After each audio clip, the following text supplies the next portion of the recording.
Graças e paz, irmãos, bom dia a todos. É um privilégio também para mim muito grande poder caminhar junto contigo, Luiz. Será uma longa caminhada na mesma direção.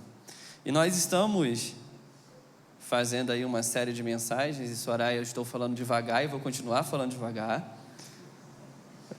Vou tentar.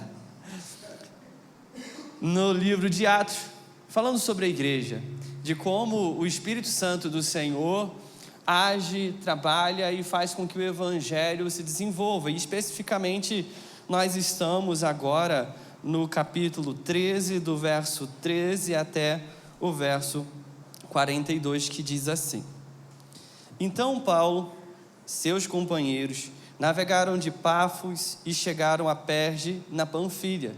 João, porém, separando-se deles, voltou para Jerusalém.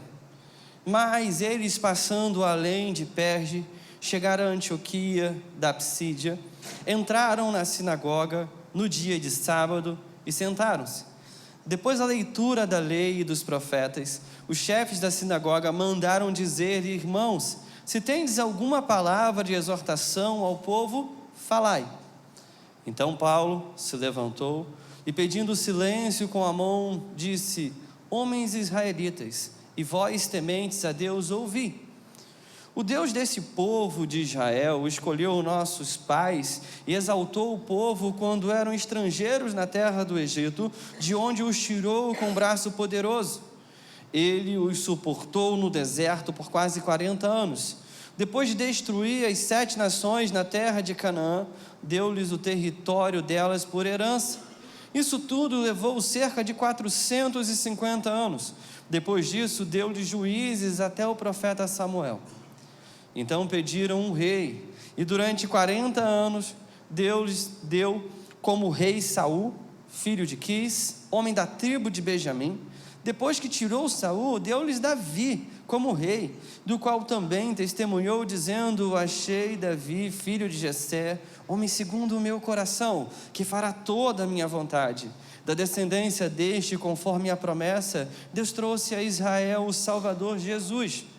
Antes do aparecimento dele, João pregou a todo o povo de Israel um batismo de arrependimento. Mas ao concluir seu ministério, João dizia: Quem pensais que eu sou? Eu não sou o Cristo, mas depois de mim vem aquele de quem não sou digno de desatar as sandálias dos pés. Irmãos, filhos da linhagem de Abraão, e os que dentre vós temem a Deus, foi a nós que a palavra desta salvação foi enviada, pois os que habitam em Jerusalém, aí as suas autoridades não reconheceram Jesus e, condenando-o, cumpriram as palavras dos profetas que são lidas todos os sábados. E mesmo não encontrando nele nenhuma acusação digna de condenação à morte, pediram a Pilatos que ele fosse executado.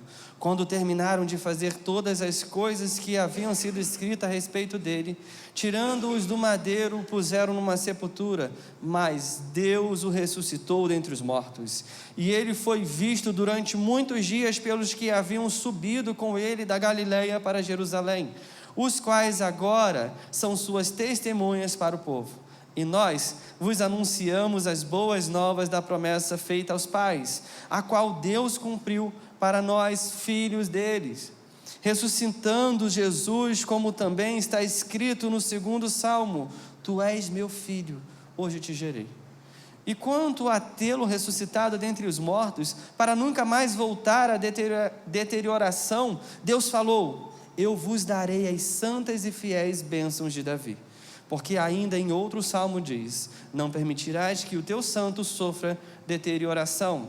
Porque Davi, depois de servir a sua própria geração, pela vontade de Deus, adormeceu e foi posto junto a seus pais e sofreu deterioração. Mas aquele a quem Deus ressuscitou não sofreu nenhuma deterioração.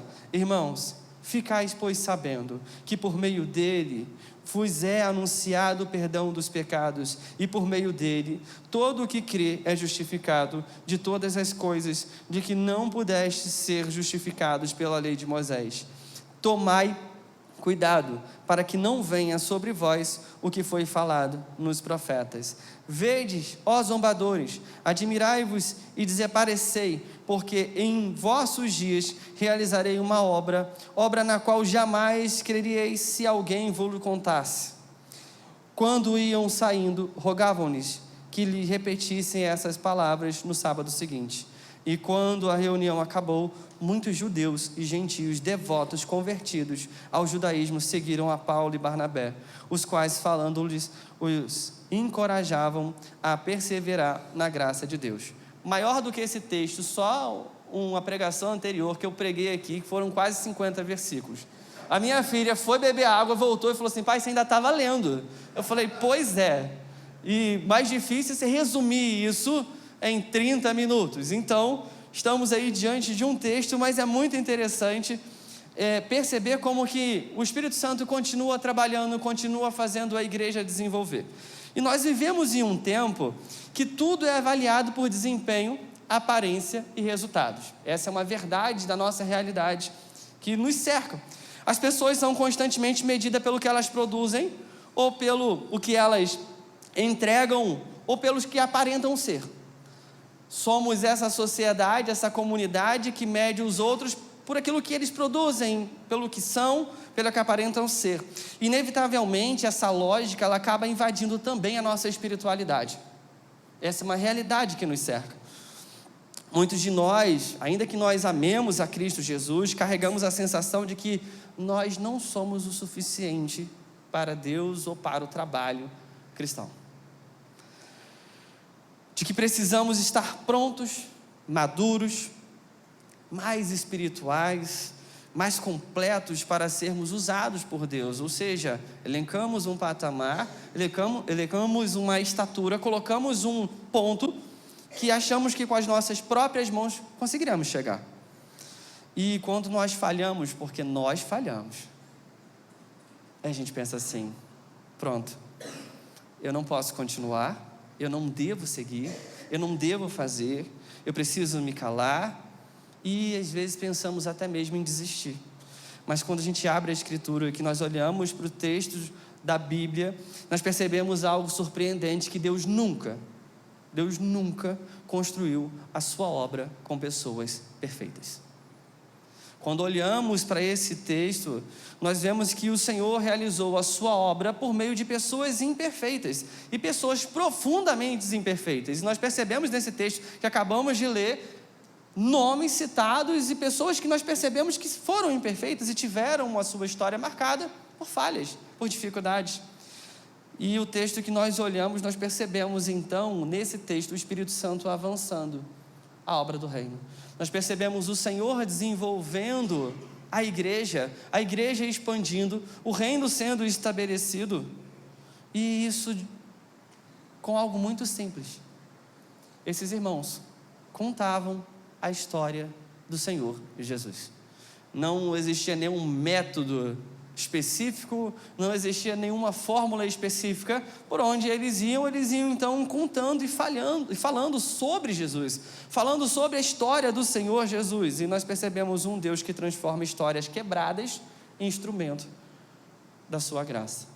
Nós percebemos um Deus que perdoa pecados e restaura vidas por meio de Cristo Jesus. E esse é um texto que nós percebemos isso de uma forma muito clara, que não é sobre a perfeição, é sobre o perdão e a perseverança em Cristo Jesus. E quando olhamos para o contexto dessa passagem, nós percebemos Paulo e Barnabé fazendo e indo, e por onde eles vão, a palavra do Senhor vai sendo pregada, o reino vai sendo estabelecido, eles vão avançando, eles vão se desenvolvendo. E quando olhamos para o início desse texto que a gente acabou de ler, Lucas, ele faz questão de deixar claro já uma falha de uma pessoa, logo no início desse verso 13, que conforme eles vão então viajando, nessa primeira viagem missionária, nós percebemos logo no início uma desistência, alguém desistindo. Paulo e seus companheiros vão navegando, e no meio do caminho, João Marcos então ele desiste, ele volta para Jerusalém. E a palavra desistência aqui, se afastou e voltou, não é simplesmente um não vou, uma ruptura. Ele simplesmente abandona aquela viagem missionária, ele deixa aquela viagem e volta para Jerusalém. Nós não sabemos a motivação, nós não sabemos o porquê que ele fez isso, mas o fato é que ele abandona a missão no caminho. E eu quero que você grave essa cena. Lembra desse nome que a gente vai, de novo, voltar nesse ponto. E Paulo, então, continua, junto com Barnabé, fazendo aquilo que o Senhor o chamou para poder fazer, que é justamente comunicar o Evangelho. E ele começa, então, numa sinagoga, e a sinagoga era um local onde judeus se reuniam. Ela surge na época do exílio, quando o povo é levado cativo. Então, é um local onde eles se reuniam para poder ler a palavra do Senhor, que é a lei e os profetas. Eram as escrituras que eles tinham para poder ler e então entender sobre Cristo Jesus. E no Antigo Testamento nós percebemos essa história, a história do povo sendo contada, os aspectos da sua fé e a revelação gradativa de Cristo Jesus. E quando Paulo então chega na sinagoga, ele pega o Antigo Testamento e começa a fazer o link do Antigo Testamento, da revelação, com Cristo Jesus. E ele começa conectando, porque é assim que Paulo sempre faz, ele conecta o Antigo Testamento com Cristo Jesus. Ele mostra que a história começou e ela aponta para Cristo Jesus, e que Cristo Jesus é o ápice da história. E ele faz isso, e nesse contexto, ele aplica e fala da palavra de Deus, e ele começa a fazer um panorama rápido, direto, sobre a criação, sobre o cuidado de Deus, apontando para Cristo Jesus. E ele começa falando da saída do Egito. Ele começa dizendo como o povo sai do Egito, mas vocês devem lembrar que o povo chega no Egito a convite de José. Existia fome em toda a região, então o povo vai para lá. Após isso, José morre, e esse povo então se torna escravo no Egito, e Deus então tira esse povo para uma nova terra. E o interessante é que Paulo vai falar da saída do Egito, e fala da paciência de Deus com esse povo. Esse povo que murmurou durante 40 anos nessa caminhada, nessa peregrinação, e ele vai dizer, olha, Deus teve paciência com esse povo. Ele vai falar sobre os juízes, fala que o povo rejeitou o governo de Deus, porque era assim que acontecia. Deus dizia então o que o povo precisava de fazer, e o povo então fazia, e eles dizem, olha, não, nós queremos um rei, todas as nações à nossa volta têm um rei, e nós queremos também. Então eles rejeitam o cuidado e o governo de Deus. E aí Deus então dá um rei, e esse rei é um rei imperfeito, e é Saul.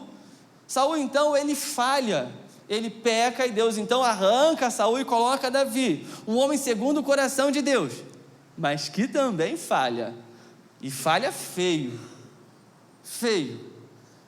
mas ainda assim, nós percebemos a história progredindo. E Lucas vai apontar que Paulo falou sobre João Batista, mas quando nós olhamos o ministério de João Batista, foi proeminente, foi um ministério muito bom, mas o fim dele foi trágico, ele morre sendo decapitado. Então, na nossa ótica de produtividade, o ministério dele não alcançou assim o ápice, porque ele termina morto. E aí nós olhamos nesse breve relato de Paulo e salta aos nossos olhos e nos chama a atenção que ele não coloca os homens no centro da história, mas ele começa a apresentar para esse povo que Deus governa toda a história. E ele começa a mostrar de forma clara que foi Deus quem escolheu o povo, que foi Deus quem tirou o povo do Egito. Sim, que foi Deus quem suportou esse povo no deserto e suportou com paciência, que certamente eu e você não teríamos. Sim, que foi Deus que removeu Saul, e foi Deus também que levantou Davi.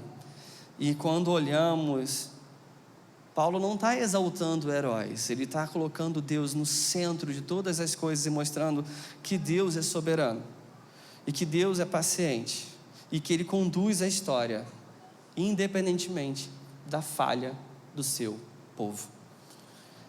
E a história da redenção avança, mostrando de forma clara que o reino avança não porque os homens são fiéis, mas porque Deus é fiel. E diante disso nós temos algo extremamente claro que salta aos nossos olhos, é que a obra perfeita de Deus é feita por meio de pessoas imperfeitas. E eu vou repetir. A obra perfeita de Deus é feita por meio de pessoas imperfeitas. E já reparou como nós temos dificuldade de aceitar essa verdade? Nós olhamos e falamos assim: não é possível uma pessoa tão imperfeita, nessa posição que Deus colocou, como isso pode? Nós temos sempre um padrão constituído para certas posições. Quanto mais a pessoa estiver, ou quanto mais visibilidade a pessoa tiver, mais nós dizemos: olha, o patamar precisa de ser tal, a pessoa precisa de ter essas qualidades, precisa de ter essas qualificações. Sim, isso é uma verdade entre nós.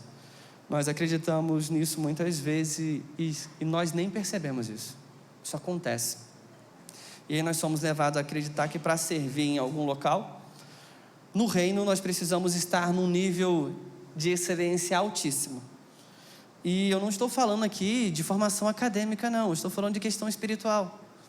Que muitas vezes nós dizemos: eu não tenho a qualificação, eu não tenho a capacidade, eu não tenho tudo o que precisa para exercer isso que Deus me chamou para exercer. E isso acaba se tornando uma via de mão dupla, porque serve tanto para aplicar no nosso coração, quanto também aplicar para a vida de outras pessoas, e é perigoso. E nós precisamos de entender e olhar para esse texto, percebendo de forma muito clara que Lucas começa apresentando a desistência de João Marcos. Ele começa apresentando alguém imperfeito. E isso depois, você vai ver no desenvolvimento do livro de Atos, nós vamos ver mais à frente, que isso é causa de separação de Paulo e Barnabé. Mas lá na frente nós vamos ver Paulo escrevendo a Timóteo dizendo: olha, no final da sua vida, traga meus livros, traga minha capa e traga também João Marcos, porque ele é muito útil.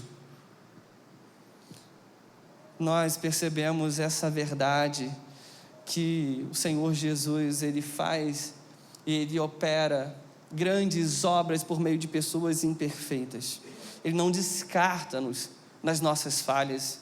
Ele não nos descarta quando falhamos, quando pecamos, quando erramos. Mas Ele nos permite continuar seguindo, provando dessa graça. O contexto social que nós vivemos, é muito fácil nós acreditarmos que para servir o reino, nós precisamos estar à altura. A altura do bairro, a altura das pessoas, a altura do padrão social, intelectual ou até espiritual. Nós somos levados a pensar dessa forma, mas nós precisamos de ter cuidado para que não venhamos deixar de servir por olhar e dizer: olha, eu não falo tão bem, então eu não posso. Olha, eu não tenho o conhecimento bíblico suficiente para exercer isso. Olha, eu não tenho a espiritualidade daquele irmão que eu acho que é o mais crente em nosso meio, então eu não posso servir. Eu não me encaixo nesse ambiente. Mas perceba que Deus não edifica o seu reino apenas com pessoas que parecem prontas, ajustadas e impecáveis. Não. O Senhor edifica a sua obra com gente real, gente como a gente. Pessoas que têm suas dificuldades, suas limitações, que pega ônibus lotado, que se frustra na sua carreira, que não consegue lidar com as pressões da sociedade. Pessoas que carregam culpas, sim, limitações, histórias quebradas. São essas pessoas que o Senhor Jesus, então, Ele traz para o seu reino, Ele transforma, Ele restaura e envia para poder fazer a sua obra. Assim foi como João Marcos. Se nós olhássemos a história desse cara aqui no início desse texto, nós diríamos: abandonou, deixou Paulo e Barnabé na mão, foi embora, nem volta, não deixa mais não, porque esse daí já está marcado pelo abandono. Não, o Senhor não abandona, o Senhor não descarta. Portanto, nós somos chamados a não desistir. Nós somos chamados a não nos desqualificarmos pelas nossas falhas, pelas nossas limitações, porque não é sobre o que eu sou, é sobre o que o Cristo me fez ser, sobre o que Cristo operou em mim, sobre o que Cristo operou em nós, nos restaurou, nos chamou para uma novidade de vida. O Senhor não procura pessoas perfeitas, Ele chama as pessoas disponíveis, e nós precisamos estar disponíveis para exercer aquilo que o Senhor tem nos dado para fazer. Nós precisamos de entender que estar disponíveis para servir o Senhor Jesus é o ápice da nossa história. Se tem alguma coisa mais importante que você pode fazer nessa vida, é servir o Senhor Jesus. Se tem algo que pode mexer com a sua estrutura e redundar em glória para Deus, é você colocar os seus dons a serviço do reino. E nós percebemos isso. E a partir disso o Senhor fará grandes obras. E continuando, nós vamos ver então do verso 26 ao verso 43, o verso 42, Paulo desenvolvendo essa pregação e aprofundando agora mais sobre Jesus. Ele vai demonstrar de forma clara e intencional que o sacrifício de Cristo Jesus reúne um só povo, tanto os judeus, que era o povo escolhido, o povo separado, quanto aqueles que nesse contexto é chamado de tementes a Deus. Esses tementes a Deus eram gregos que haviam se convertido, pessoas de outros povos que haviam se convertido então ao Senhor, estavam crendo em Cristo Jesus, mas naquele contexto ainda existia a dificuldade ritualística de circuncidar-se, então alguns não aceitavam isso. Conseguiu? Foi, Soraya? Conseguiu? Porque isso não estava aqui não. E então esses irmãos faziam parte dessa comunidade, mas eles ainda não eram integrados de forma plena a essa comunidade. Somente em Cristo Jesus isso é possível. Então Paulo está dizendo, olha, vocês, tanto judeus quanto gentios, é um só povo em Cristo Jesus. Foi para isso que Cristo Jesus veio, foi para isso que Cristo Jesus nasceu, viveu, morreu e ressuscitou, para fazer pessoas diferentes, um só povo, uma só família, vivendo debaixo de uma só graça.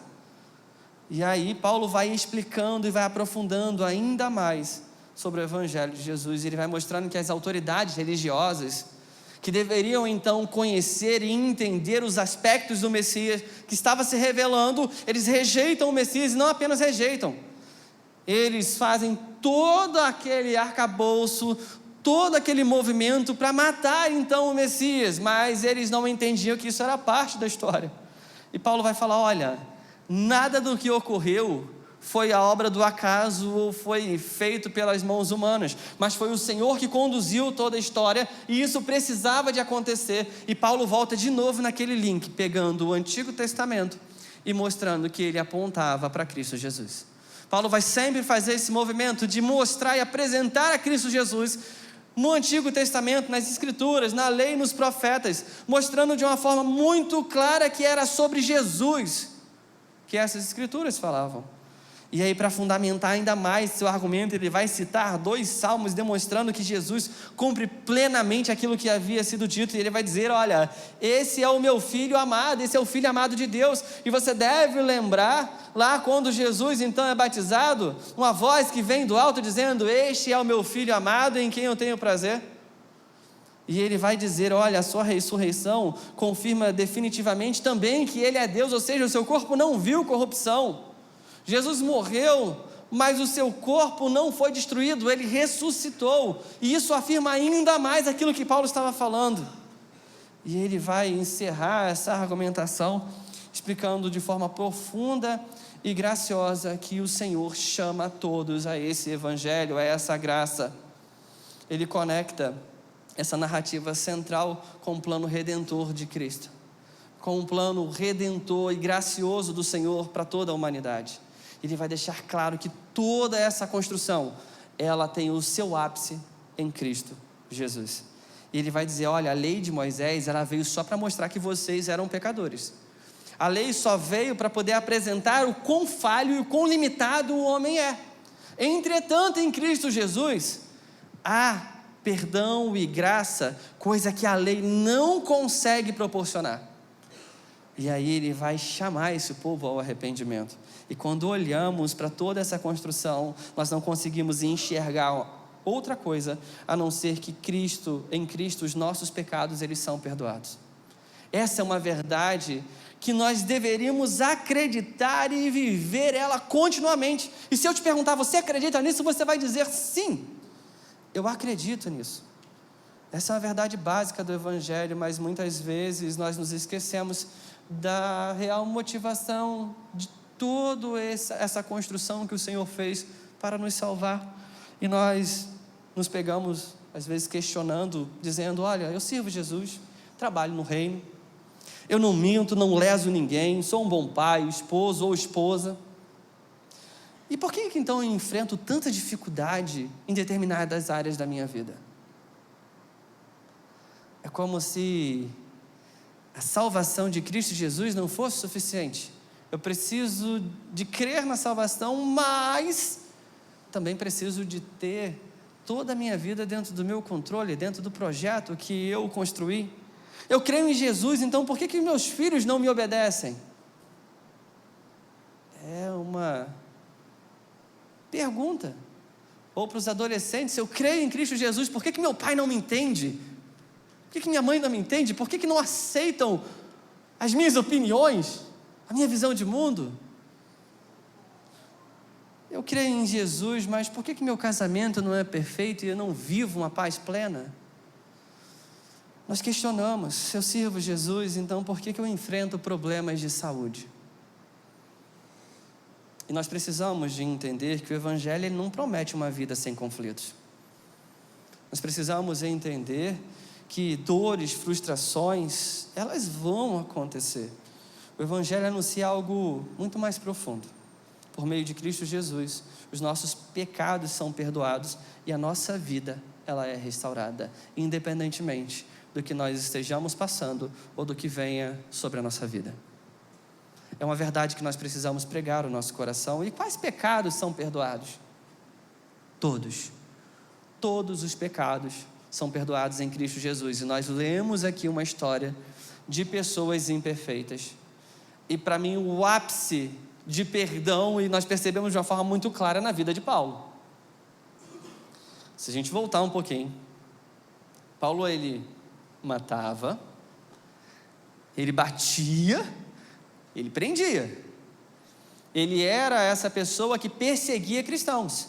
Que se nós olhássemos hoje dizemos: olha, esse cara não, porque o pecado dele é muito sério, ele matava pessoas.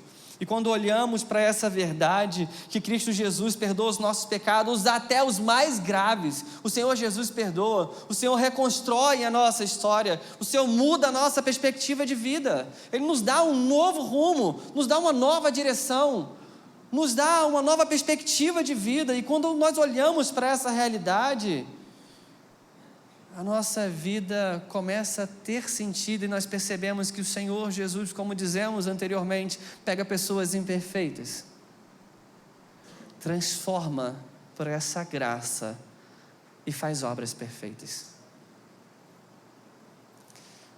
Nós precisamos acreditar nessa obra de restauração que Cristo Jesus proporciona. Nós confessamos Cristo Jesus como o único suficiente Salvador. Se você ainda não fez isso, faça. E se você fez, pregue essa verdade ao seu coração todos os dias. Porque conforme vamos vivendo e enfrentando as dificuldades, nós falhamos, nós pecamos, nós erramos. E isso pesa ao nosso coração. E às vezes alguns pecados, eles nos levam a acreditar que não existe mais solução, ou que nós fomos tornados indignos. Mas a graça do Senhor Jesus nos torna dignos, porque nós somos então declarados justos pela obra redentora de Cristo Jesus. Nós precisamos entender que aquele que crê já tem o seu perdão garantido. As nossas falhas, elas são abandonadas.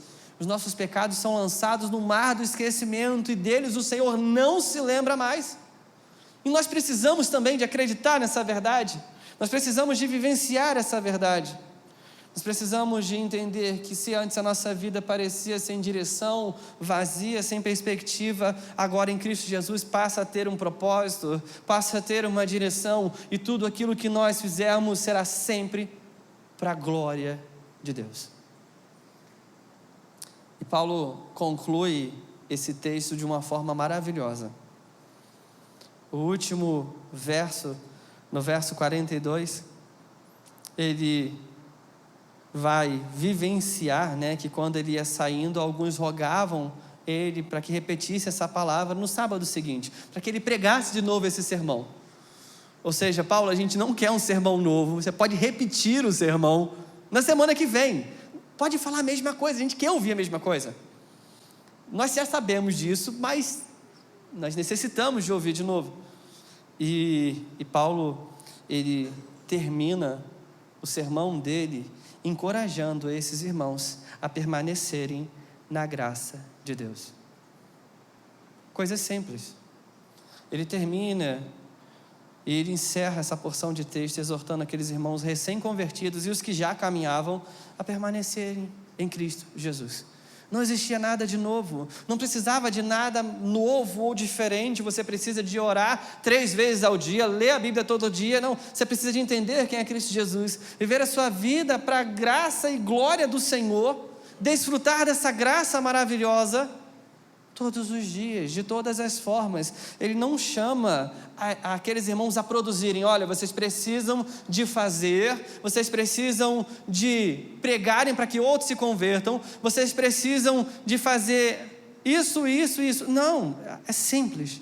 Ele simplesmente chama esses irmãos a desfrutar da graça do Senhor Jesus. Eles chamam esse povo a permanecer. Permanecer na graça é compreender que a vida cristã, ela não é uma corrida de desempenho. Não tem a ver com aquilo que nós fazemos.